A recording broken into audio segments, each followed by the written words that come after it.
उसके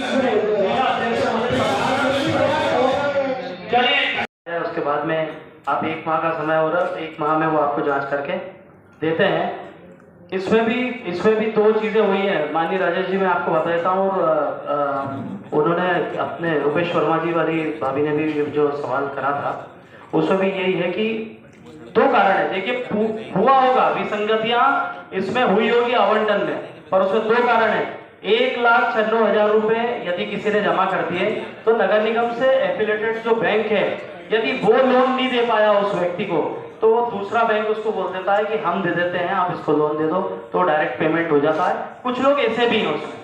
पर हाँ, निश्चित तौर पे जांच होगी और उसके बाद में जो भी एक समय सीमा है उसमें जांच करके और आपको जवाब देंगे।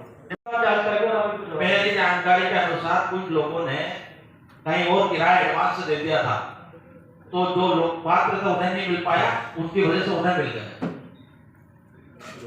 और जिन लोगों ने किराए पर मकान दे दिए हैं, निश्चित तौर पर उन पर भी कार्रवाई होना चाहिए।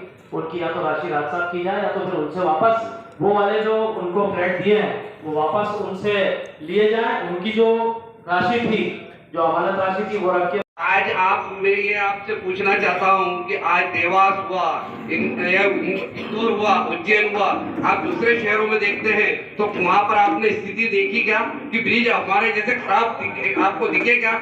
यहाँ पर मैं ये जानना चाहता हूँ, क्या या जनता उदासीन है, अधिकारी उदासीन है? क्या वजह है कि जिसके कारण कि हमारे ब्रिज की हालत इतनी दयनीय हो रही है? मतलब इसमें हमको कुछ तो करना पड़ेगा। 2 साल से मैं व्यक्तिगत रूप से अपने खर्चे पर वहाँ पर ब्रिज पे वहाँ पर रिपेयर करवाता हूँ। और मेरा यही है कि जैसे अध्यक्ष महापौर जी, मैं आपसे भी आपको बोलना चाहता हूँ कि नवरात्रि के समय आपने एक पत्र लिखा था सेतु विभाग को कि ये इसका रिपेयर कार्य किया जाए, पर क्या आपके संज्ञान में है नहीं है कि उसके बाद भी वहां पर सेतु विभाग द्वारा कोई कार्य नहीं किया गया था? नवरात्रि के पहले दिन वो काम हुआ, मतलब 10 से 15 दिन बाद वो काम हुआ। जब महापौर जी की सेतु विभाग नहीं सुन रहा है तो जनता, आम जनता, और इसका क्या होगा?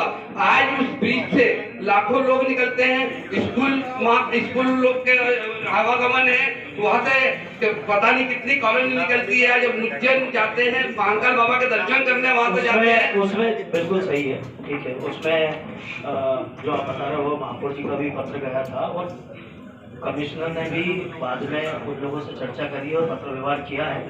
तो इस मामले में निश्चित तौर पे आप, ठीक है, आपने भी 2 साल वहाँ पे बता रहे हो तो अच्छा काम करा और इसमें एक्शन लेना पड़ेगी। और मैंने अभी कमिश्नर साहब से बोला कि इसमें स्ट्रिक्ट एक्शन लेना चाहिए कि जो अपने यहाँ उज्जैन ब्रिज है उसका हमेशा मेंटेनेंस हम लोग फॉलो अप लेते रहे।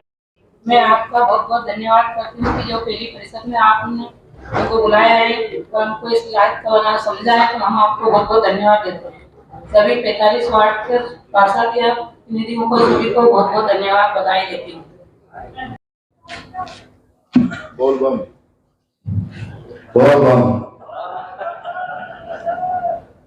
सभापति जी, शासन एवं अनुशासन व्यक्ति पर एक सफाई समस्या नियुक्त होता है। वर्तमान में वार्ड क्रमांक 43 में 11 कर्मचारी हैं। सूची संगठन में है। शहर के मेन जो मुख्य मार्ग स्थित वार्डों में मार्केट क्षेत्र में या होकर आधुनिक आवागमन होने से कुछ क्षेत्र में एक लाइन अधिक होने से कुछ वार्डों में अधिक सर्वे कराया गया था, जिसमें जो 117 हुआ, अप्रैल में 118, मई जिस पीढ़ी है उनको इन सब खतरों से अवगत कराते हुए, मान लीजिए हम इसी प्रकार का नियम बना लेंगे तुरंत कि ये गाड़ी आज से नहीं लगेगी, तो निश्चित रूप से लोगों की कोई सहभागिता नहीं होगी। इसलिए ये जो विषय है इसको यदि हम समय समय पर, जैसे कोई कार्यक्रम के मोड में आके हम काम करते हैं, तो हमारे लोगों की सहभागिता इसमें होना चाहिए। पौधारोपण का कार्यक्रम हम करते हैं तो फेल हो जाता है वो।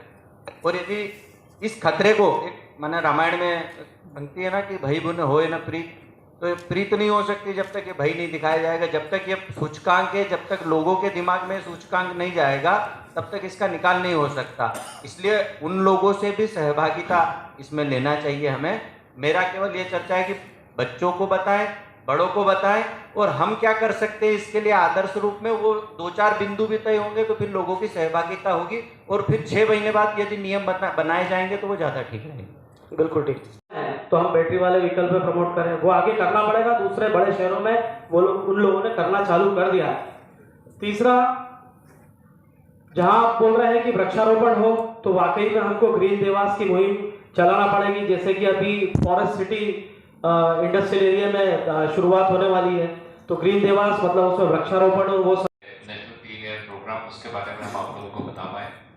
मुझे बहुत खुशी है कि सभी लोगों ने बहुत ही पॉजिटिवली इसको लिया है और हमारे माननीय सदस्यों ने मिलकर बहुत अच्छे अच्छे सुझाव भी दिए हैं बहुत सारी चीज़ों पर। सुबह शाम का होता है, उसके लिए कि प्रस्तावित यातायात विभाग 3-4 वार्ड वहाँ पड़ते हैं इटावा जोन में, promotion central government state government सभी कर रहे हैं, वो मंजिला पार्किंग अपन बना सकें, तो वो बहुत मस्त है कि शहर में ये चीज़ें होनी चाहिए।